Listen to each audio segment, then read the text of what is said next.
Bonjour. Je m'appelle Caleb Foster. J'ai 34 ans et je tiens une petite quincaillerie sur la rue principale d'une ville tranquille du Vermont. Ce n'est rien d'impressionnant. Une boutique étroite avec des planchers de bois qui grincent, des étagères remplies de clous, de peintures et d'outils, et une clochette au-dessus de la porte qui rouille depuis avant que je rachète l'endroit. La plupart du temps, les seules personnes qui entrent sont des habitués qui savent déjà où tout se trouve. Je reste juste assis derrière le comptoir, je répare ce qui est cassé, et j'essaie de ne pas trop penser à la maison où je rentre tous les soirs. Il y a 2 ans, ma femme Rachel est décédée. Un cancer. Il l'a prise lentement, puis d'un seul coup, comme ces choses-là arrivent. Après l'enterrement, j'ai gardé le magasin ouvert parce que je ne savais pas quoi faire d'autre de mes mains. Le travail était la seule chose qui ne me demandait pas comment je tenais le coup. Les gens du coin ont arrêté de me poser la question au bout d'un moment, eux aussi. Ils se contentaient de hocher la tête avec ce regard doux et prudent, celui qui dit qu'ils ne savent pas quoi dire, alors ils ne disent rien. Je me suis habitué au silence. Je me suis dit que j'avais fait la paix avec ça ***. Cet après-midi-là, samedi, la pluie avait fait rentrer tout le monde chez soi et le magasin était vide, à part le bruit de l'eau qui coulait dans les gouttières, dehors. C'est à ce moment-là qu'elle est entrée. Une femme à peu près de mon âge, trempée jusqu'aux os, tenant les mains de 2 petits-enfants tandis qu'un troisième se cramponnait à sa hanche. Elle ne faisait pas ses courses. Elle essayait juste de s'abriter de la pluie, et je pouvais voir qu'elle se préparait à ce qu'on lui dise de partir. Je les ai laissés rester. J'ai préparé du chocolat chaud pour les enfants avec la petite machine que je gardais à l'arrière, celle que Rachel me taquinait toujours pour avoir acheté. Nous avons commencé à parler. Elle s'appelait Anna, et elle avait emménagé en ville quelques semaines plus tôt, après avoir quitté un mariage dont elle ne voulait pas parler. 3 enfants, pas de famille à proximité, 2 boulots pour garder un toit au-dessus de leur tête. Elle n'arrêtait pas de s'excuser de prendre de la place, comme si le monde lui avait déjà appris qu'elle n'était pas censée avoir besoin de quoi que ce soit. À un moment, pendant que les enfants riaient autour de leur chocolat chaud, elle les a regardés, puis elle a baissé les yeux sur ses mains. Et elle l'a dit si doucement que je l'ai à peine entendu par-dessus la pluie. Personne n'épousera jamais une veuve avec 3 enfants. Elle ne cherchait pas la pitié. Elle constatait juste un fait. De cette façon qu'on a quand on a arrêté de se battre contre une réalité. J'ai regardé cette femme qui avait donné tout ce qu'elle avait pour protéger ses enfants, qui était assise dans la quincaillerie d'un inconnu en s'excusant d'exister, et les mots sont sortis de moi avant même que j'ai décidé de les dire. Alors, ils ne t'ont jamais rencontré. Elle est restée complètement immobile. Et ce qui s'est passé au cours de l'année suivante, les ennuis qui l'ont suivi jusqu'à cette ville, les gens qui ont essayé de la détruire, et le choix que j'ai dû faire, tout cela allait changer tout ce que je pensais que ma vie tranquille serait un jour. Anna n'a rien dit pendant un long moment après ça. Elle m'a juste regardé, comme si elle essayait de comprendre si j'étais cruel ou négligent, ou quelque chose qu'elle n'avait pas de nom pour définir. Puis l'aîné, un garçon nommé Ellie, qui devait avoir environ 8 ans, a demandé s'il pouvait avoir encore du chocolat chaud, et le moment est passé. Mais il n'est pas vraiment passé. Je le sentais assis dans la pièce avec nous, comme certaines phrases le sont une fois qu'elles sont prononcées. La pluie ne s'est pas arrêtée. Je leur ai dit qu'ils étaient les bienvenus pour attendre aussi longtemps qu'ils en auraient besoin. Anna n'arrêtait pas de jeter un coup d'œil à la porte, comme si elle comptait les minutes jusqu'à ce qu'il soit acceptable de partir. Les 2 plus jeunes, une fille nommée Sophie, qui avait peut-être 5 ans, et un tout petit nommé Ben, s'étaient déjà installés, empilant des pots de peinture en une tour branlante dans le coin. Ellie restait près de sa mère, m'observant comme le font les enfants qui ont appris tôt que les adultes peuvent se retourner contre vous. J'ai appris plus tard qu'Ellie avait des raisons d'observer. Leur père, un homme nommé Derek, n'avait pas été le genre de mari qu'on quitte facilement. Il était le genre dont on s'échappe. Anna ne m'a pas tout raconté cet après-midi-là. Elle me l'a dit par morceaux au cours des semaines qui ont suivi. Comme les gens partagent des choses qu'ils ont enterrées. Petit à petit. En testant si le sol tiendrait. Mais ce jour-là, tout ce que je savais, c'était ce que je voyais. Une femme fatiguée. 3 enfants qui sursautaient au bruit fort. Un manteau de taille trop grand, clairement acheté d'occasion. Et une phrase sur le fait d'être indigne d'amour qu'elle avait dite comme si elle la lisait sur un reçu ***. Quand la pluie s'est enfin calmée, Anna a rassemblé les enfants et s'est dirigée vers la porte. Elle m'a remercié 3 ou 4 fois. Plus que ne valait le chocolat chaud. Avant qu'elle ne parte, j'ai fait quelque chose que je ne fais pas habituellement. Je lui ai dit que si elle avait jamais besoin de travail, je pourrais utiliser de l'aide au magasin quelques après-midi par semaine. Inventaire, organisation, tenir le comptoir quand je dois être à l'arrière. Ce n'était pas grand-chose, mais j'avais vu la façon dont elle comptait ses pièces pour une seule boîte de vis qu'elle n'a même pas fini par acheter. Elle m'a regardé avec cette même expression réservée. « Pourquoi feriez-vous ça ?» J'ai haussé les épaules. « Parce que le magasin a besoin d'aide et que vous avez besoin de travail. » Elle n'a pas dit oui, mais elle n'a pas dit non non plus. Elle a pris le numéro que j'ai écrit au dos d'une vieille facture et elle est sortie dans l'après-midi gris, ses 3 enfants trottinant derrière elle comme des canetons. Je me suis dit que je n'entendrais plus jamais parler d'elle. Ils étaient trop fiers ou trop effrayés. Ou ils avaient appris qu'une offre aimable d'un étranger venait presque toujours avec un prix caché. J'ai nettoyé le chocolat renversé, j'ai réempilé les pots de peinture, et j'ai fermé pour la nuit. Je suis rentré chez moi dans la maison où le manteau de Rachel était encore accroché près de la porte parce que je n'arrivais pas à me résoudre à le déplacer. Cette nuit-là, pour la première fois depuis longtemps, je ne suis pas resté assis dans le silence à penser à tout ce que j'avais perdu. J'ai pensé à une femme qui avait dit que personne ne l'aimerait jamais. Et j'ai pensé à quel point elle se trompait et à quel point elle avait besoin de découvrir cela par elle-même. Astérisque astérisque. Astérisque astérisque. Elle a appelé 3 jours plus tard. Sa voix au téléphone était prudente, presque formelle. Elle a demandé si l'offre était toujours valable. Je lui ai dit que oui. Elle a demandé quel jour, quelles heures, quel était le salaire. Je le lui ai dit. Et je me suis assuré de garder un ton professionnel parce que je voyais bien que tout ce qui ressemblerait à de la charité la ferait raccrocher. Nous avons convenu qu'elle commencerait ce jeudi après-midi, après avoir déposé les enfants à l'école et avant son service du soir au dîner de l'autre côté de la ville. Ce premier jeudi, elle est arrivée 10 minutes en avance. Elle portait le même grand manteau, mais en dessous, elle avait une chemise boutonnée propre qu'elle avait visiblement repassée. Et ses cheveux étaient tirés en arrière, nets. Elle est entrée comme si elle se présentait à un entretien, pas pour un travail qu'on lui avait déjà donné. Je lui ai fait visiter le magasin, lui ai montré où tout se trouvait, comment fonctionnait la caisse enregistreuse, comment je suivais l'inventaire dans un carnet usé parce que je n'avais jamais pris le temps d'acheter un logiciel. Elle a appris vite, plus vite que je ne l'aurais cru. À la fin de cette première après-midi, elle avait réorganisé tout le mur des fixations, celui que j'avais l'intention de ranger depuis des années, en triant tout par taille et par type pour que les clients puissent réellement trouver ce qu'ils cherchaient. Elle l'a fait sans qu'on le lui demande. Quand je l'ai remarqué, elle s'est immédiatement excusée. Comme si elle avait tout repassé ses droits. Ne vous excusez pas, ai-je dit. C'est le mieux que ce mur ait jamais été depuis que j'ai acheté l'endroit. Un petit sourire a traversé son visage. Le premier vrai que je voyais d'elle. Il a disparu vite. Mais je l'ai vu astérisque astérisque. Astérisque astérisque. Au cours des semaines suivantes, Anna est devenue une partie du rythme du magasin. Elle venait les jeudis et les samedis. Et puis c'est devenu les mardis aussi, parce qu'il y avait toujours plus à faire que je ne l'avais réalisé. Et elle trouvait toujours à faire. Elle avait un don avec les clients, surtout les plus âgés. Elle se souvenait de leurs noms, demandait des nouvelles de leurs petits-enfants, aidait Monsieur Abbott à porter son bois jusqu'à son camion, même s'il insistait pour dire qu'il pouvait se débrouiller. Le magasin semblait différent avec elle. Plus chaleureux. Moins un endroit où je me cachais et plus un endroit qui était vivant. Les enfants ont commencé à venir aussi, les jours où Anna ne trouvait personne pour les garder. Ellie faisait ses devoirs sur une caisse retournée dans un coin, de la même manière que j'imaginais qu'un enfant aurait pu le faire dans n'importe laquelle de 100 petites boutiques de n'importe quelle petite ville.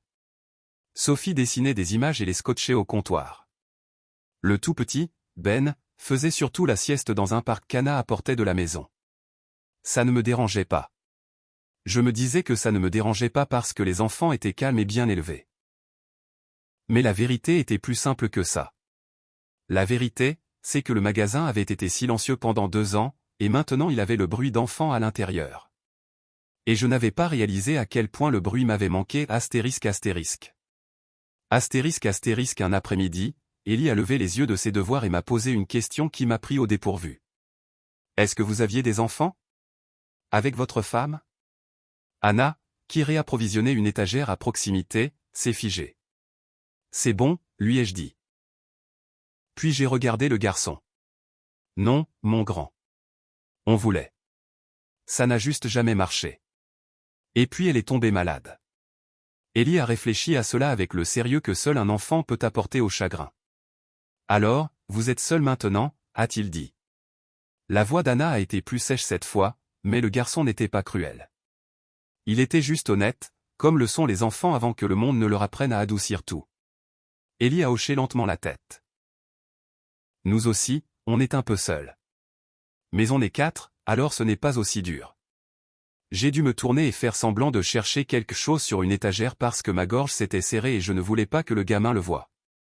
C'était le moment, si je suis honnête, où j'ai arrêté de me faire croire qu'Anna n'était qu'une employée. Quelque part au cours de ces après-midi tranquilles et de ces piles de peinture et d'un garçon faisant ses devoirs sur une caisse, j'avais commencé à tenir à eux, aux 4. Et cela me faisait plus peur que tout ce qui m'avait fait peur depuis le jour où le médecin m'a dit qu'il n'y avait plus rien à faire pour Rachel.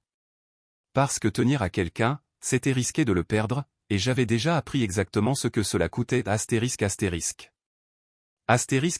Les ennuis ont commencé environ 2 mois plus tard. Je l'ai remarqué avant qu'Anna ne me le dise.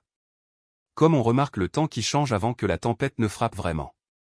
Elle a commencé à arriver fatiguée d'une manière différente, une manière effrayée. Elle jetait plus souvent un coup d'œil à la porte. Elle m'a demandé une fois, comme ça, si j'avais remarqué des voitures garées en face pendant longtemps. J'ai dit que non.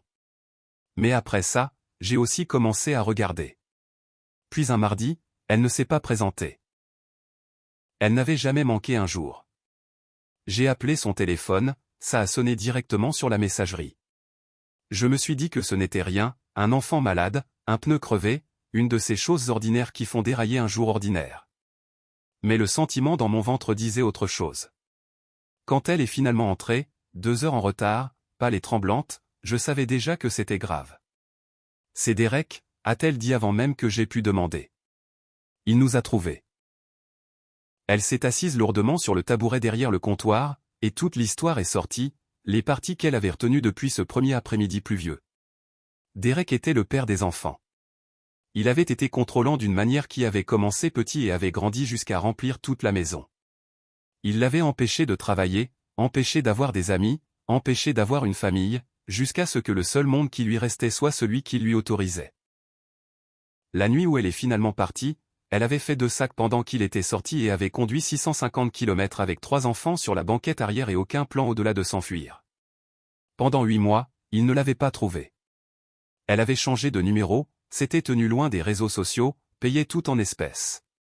Elle s'était construit une vie petite, soigneuse, invisible, et maintenant, d'une manière ou d'une autre, il l'avait retrouvée jusqu'à cette ville. Il s'est présenté à l'école, a-t-elle dit, la voix brisée. À l'école d'Ellie, en prétendant qu'il avait le droit de venir le chercher. L'école m'a appelé. Ils ne l'ont pas relâché, Dieu merci, parce que j'avais fait les papiers nécessaires. Mais maintenant Derek sait où sont les enfants. Il sait où on habite. Il sait. Elle s'est arrêtée, portant la main à sa bouche. Je suis passé derrière le comptoir et je me suis accroupi pour être à sa hauteur. Qu'est-ce qu'il veut? Il dit qu'il veut être à nouveau un père. Mais ce n'est pas ça. Il ne supporte juste pas que je sois parti, que je construise quelque chose sans lui. Les hommes comme Derek, ils ne veulent pas de toi. Ils ne supportent juste pas l'idée que tu sois libre. Elle m'a regardé, les yeux rouges. Il va rendre ma vie infernale. Il parle déjà d'avocat, de garde, de dire à tout le monde que j'ai kidnappé ses enfants. Et je n'ai rien. Pas d'argent pour un avocat, pas de preuve de ce qu'il a fait. Parce qu'il a toujours été prudent. Il n'a jamais laissé de marque là où elle se voit. C'est ma parole contre la sienne. Et lui, il a de l'argent, un beau costume et une histoire sur une ex-folle qui a fui avec ses gosses. Astérisque. J'avais entendu des versions de cela auparavant. Pas d'Anna, mais de la vie. La façon dont les gens avec de l'argent, des costumes propres et des apparences impeccables peuvent réécrire la vérité jusqu'à ce que la victime ressemble au méchant. J'avais vu ça arriver à un ami il y a des années, et j'ai senti quelque chose de dur et de froid s'installer dans ma poitrine. D'accord, ai-je dit. Alors on fait en sorte que ta parole ne soit pas la seule chose que tu es. Elle a cligné des yeux. Tu crois que je vais rester là à regarder un type te harceler, toi et 3 enfants, et vous sortir du seul endroit sûr que vous ayez trouvé? J'ai un ami, Tom, de quand j'étais plus jeune. C'est un avocat spécialisé en droit de la famille, à 2 villes d'ici. Il me doit une faveur d'il y a longtemps. Laisse-moi passer un coup de fil. Caleb, je ne peux pas te demander de. Tu ne demandes pas, ai-je dit. J'offre. Il y a une différence. C'est toi qui me l'as apprise, d'ailleurs. Le premier jour où tu es entré ici. Elle m'a dévisagé. Et j'ai vu quelque chose se battre derrière ses yeux. La partie d'elle qui avait appris à ne jamais faire confiance à une offre aimable luttant contre la partie qui se noyait et voyait une main tendue. Pourquoi, a-t-elle finalement demandé. Pourquoi ferais-tu tout ça pour nous? C'était la même question qu'Ellie avait posée. La même qu'elle avait posée le premier jour. Et je lui ai donné la même réponse. Parce qu'elle était toujours vraie. Parce que tu as besoin d'aide et que je peux la donner. Ça n'a pas besoin d'être plus compliqué que ça. Mais nous savions tous les deux, à ce moment-là, que c'était plus compliqué que ça. Nous n'étions juste pas prêts à le dire à voix haute. Astérisque astérisque. Astérisque astérisque. Tom a accepté de prendre l'affaire pour presque rien. Comme les bonnes personnes le font parfois quand on leur rappelle qui ils étaient autrefois. Il s'est assis avec Anna et a écouté toute l'histoire. Et puis il a commencé à faire ce que font les bons avocats. Il a rassemblé les dossiers scolaires montrant que Derek n'avait jamais, pas une seule fois, assisté à une réunion parents-professeurs ou à un rendez-vous chez le médecin. Les papiers qu'Anna avait remplis quand elle était partie documentant ses raisons.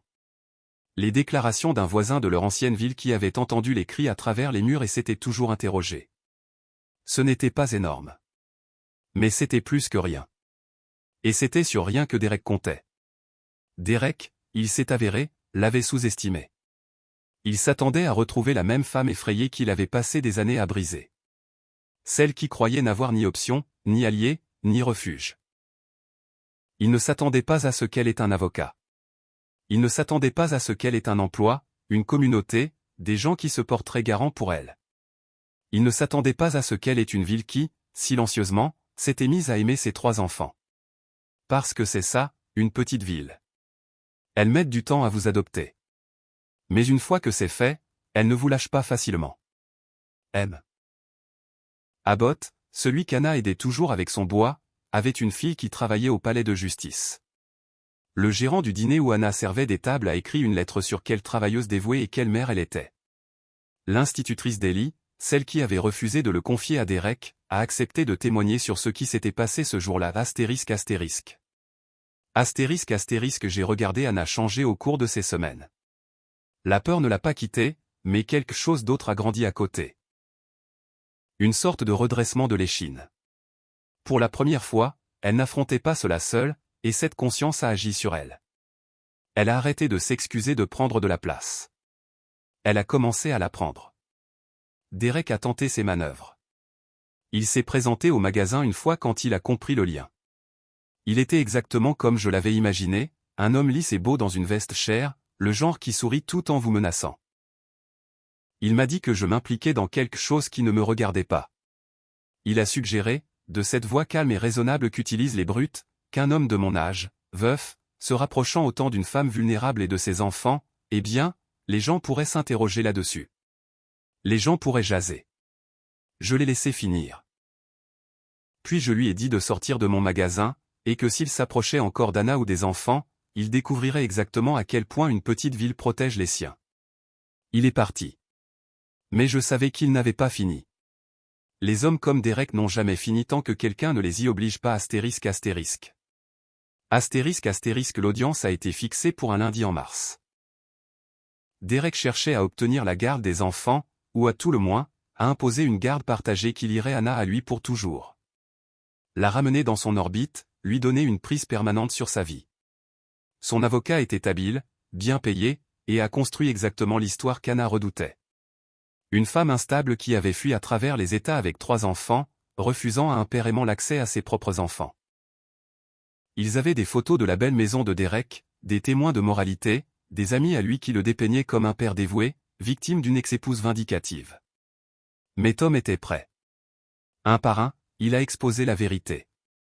Les dossiers scolaires, les rendez-vous manqués, chacun d'entre eux sur 8 ans.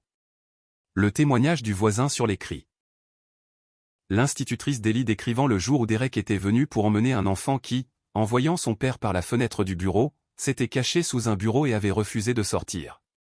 Ce détail a atterri dans la salle d'audience comme une pierre dans une eau calme. Un enfant ne se cache pas d'un père avec qui il se sent en sécurité. Et puis Anna a témoigné. J'étais assis au fond de cette salle d'audience et j'ai regardé la femme qui avait chuchoté que personne ne l'aimerait jamais se lever devant un juge et dire la vérité d'une voix tremblante mais qui ne se brisait jamais. Elle a parlé des années passées à être réduite à rien, de la nuit où elle est partie, des 650 km et des 3 enfants sur la banquette arrière et de la terreur de recommencer à zéro avec rien. Elle n'a pas demandé de compassion. Elle a juste raconté ce qui s'était passé, simplement, comme elle racontait tout. Je ne suis pas une mère parfaite, a-t-elle dit à la fin. Je suis fatiguée tout le temps. Je travaille 2 boulots. Mes enfants ont mangé plus de bols de céréales au dîner que je ne voudrais l'admettre, mais ils sont en sécurité avec moi. Ils dorment toute la nuit avec moi. Ils ne sursautent plus au bruit fort, plus comme avant. J'ai tout sacrifié pour leur donner ça, et je ne vais pas laisser ça m'être enlevé parce que leur père peut s'offrir un plus beau costume que moi. Le juge est resté silencieux un long moment après cela. L'avocat de Derek a essayé de reprendre la main, mais le terrain avait changé et tout le monde dans la pièce le sentait.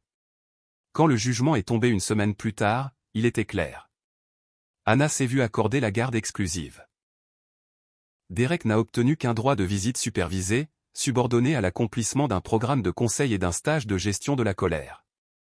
Tout contact passant par le tribunal, le juge a pris soin de dire au dossier que les preuves suggéraient un schéma de comportement que le tribunal prenait très au sérieux et que la stabilité et la sécurité des enfants passaient avant toute prétention d'un parent à un droit. Anna n'a pas pleuré en l'entendant. Elle avait déjà pleuré en privé pendant les longues nuits qui ont précédé. Elle a juste fermé les yeux et laissé échapper un souffle qu'elle retenait depuis, je pense, environ 8 mois, peut-être plus, peut-être des années astérisque. Astérisque devant le palais de justice, dans la lumière froide de mars, elle s'est tournée vers moi. Les enfants étaient à quelques mètres. Ellie tenant la main de Ben. Sophie tournant en rond juste parce qu'elle le pouvait. C'est toi qui as fait ça, a-t-elle dit. Non. Lui ai-je répondu. C'est toi qui as fait ça. J'ai juste passé un coup de fil. C'est toi qui t'es levé là-dedans et qui a dit la vérité. C'est toi qui es monté dans cette voiture il y a 8 mois. C'est toi qui as construit toute une vie à partir de rien.